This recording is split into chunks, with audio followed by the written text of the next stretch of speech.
বন্ধুরা, আপনারা কি জানেন গোমাতা সব নারীকে কি অভিশাপ দিয়েছিলেন? যে অভিশাপ আজ পর্যন্ত সমগ্র নারী জাতিকে ভোগ করতে হচ্ছে। গোমাতার অভিশাপ আজও এড়ানো যায়নি। বন্ধুরা, সেই অভিশাপটি কি ছিল তা জানতে অনুগ্রহ করে পুরো ভিডিওটি দেখুন। বন্ধুরা, আমাদের ভিডিওতে স্বাগতম। বন্ধুরা, একটা সময় ছিল যখন ভগবান শ্রীকৃষ্ণ সিংহাসনে বসেছিলেন। তখন দেবর্ষি নারদ মুনি তার কাছে এসে বলেন, হে ভগবান, আমি আজ নশ্বর জগতে বিচরণ করছিলাম। তারপর একজন মহিলা জিজ্ঞাসা করলেন যে আগে মহিলাদের সন্তান জন্মের সাথে সাথেই হাঁটা শুরু করতেন, কিন্তু এখন তা হয় না কেন প্রভু? এই প্রশ্নের উত্তর আমার কাছে নেই, এর জন্যই আপনার কাছে এসেছি। দয়া করে আমাকে এই প্রশ্নের উত্তর বলুন।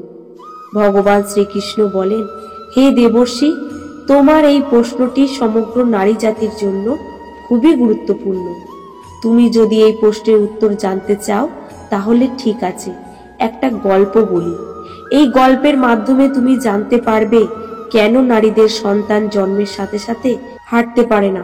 তখন দেবর্ষি নারদ বলেন, ভগবান, আমি এই গল্পটি সম্পূর্ণ শুনব, দয়া করে গল্পটা বলুন। বন্ধুরা, আপনারাও যদি এই প্রশ্নের উত্তর জানতে চান তাহলে বন্ধুরা ভিডিওটি শেষ পর্যন্ত দেখুন এবং ভিডিওটি লাইক করুন। বন্ধুরা, শ্রীকৃষ্ণ বলেছেন, হে দেবর্ষি নারদ, এক শহরে রামচন্দ্র নামে এক স্বার্থপর ব্যক্তি ছিলেন। রামচন্দ্রের কাছে এক গাভী ছিল। সেই গাভী দুধ দিত, আর রামচন্দ্র সেই গাভীকে সবুজ ঘাস খাওয়াতেন এবং দুধ বিক্রি করতেন।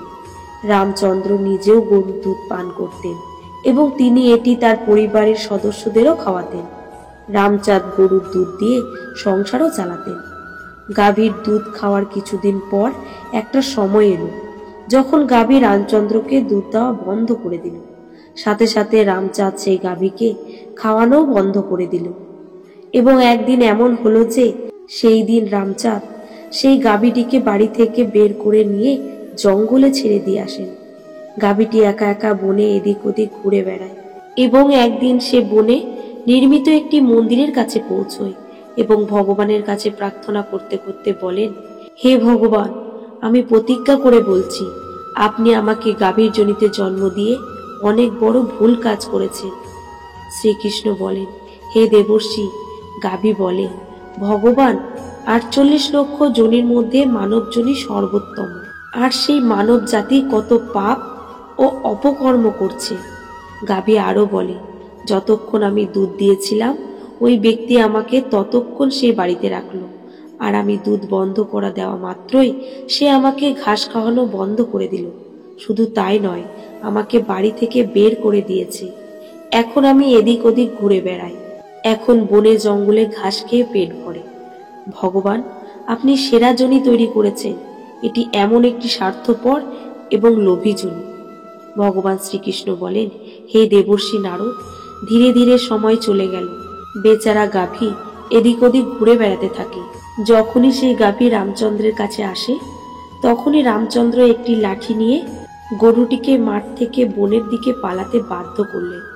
শ্রীকৃষ্ণ বলেন, হে দেবর্ষি, ক্রমশ সেই গাভীটি যখন একদিন গর্ভবতী হয় তখন এক মহিলা সেই গাভীর দিকে তাকিয়ে মনে মনে ভাবলেন যে এই গাভী গর্ভবতী, আমি এক কাজ করি, এই গাভীর বাচ্চা হলেই এই গাভী দুধ দেওয়া শুরু করবে।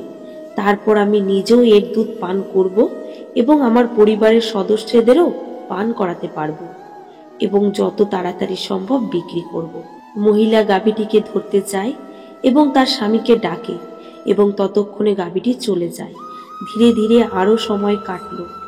ভগবান শ্রীকৃষ্ণ বলেন, হে দেবর্ষি, যখন সেই গাভীর প্রসবের সময় ঘনিয়ে এলো তখন সেই নিঃসঙ্গ বনে ওই গাভী নিরাপদ স্থানে গিয়ে একটি বাছুর প্রসব করেন। শ্রীকৃষ্ণ বলেন, হে দেবর্ষি, প্রসবের কিছু পরে এক মহিলা ঘাস কাটতে একই বনে গিয়েছিল।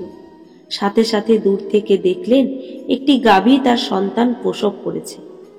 তারপর মহিলাটি তার কাছে গিয়ে গাভীটিকে মনোযোগ দিয়ে দেখলেন এবং তিনি বললেন, আরে, এই একই গাভী, এই গাভীটি ইতিমধ্যে একটি বাছুর প্রসব করেছে। মহিলাটি ভাবলেন, এখন আমি অবশ্যই এই গাভীটিকে ধরে আমার বাড়িতে নিয়ে যাব।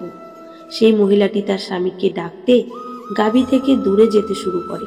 গাভীটি সাথে সাথে মহিলাকে বলে, বোন, আজ আমার একটি উপকার করো।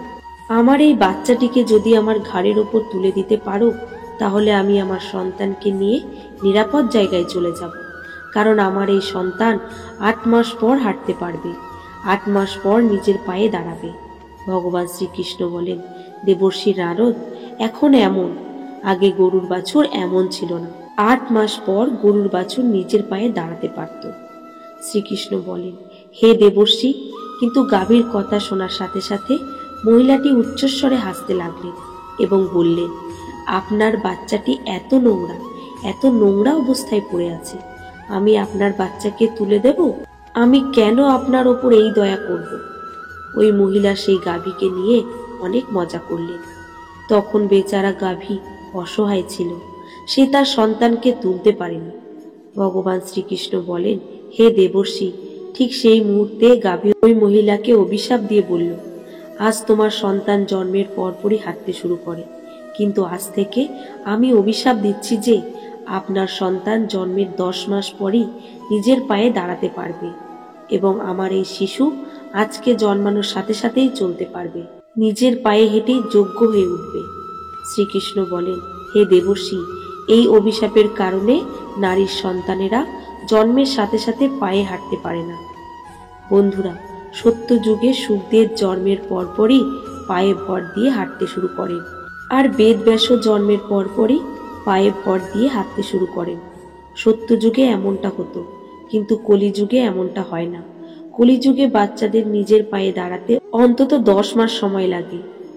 এর কারণে গোটা নারী জাতিকে অভিশাপ দিয়েছিল।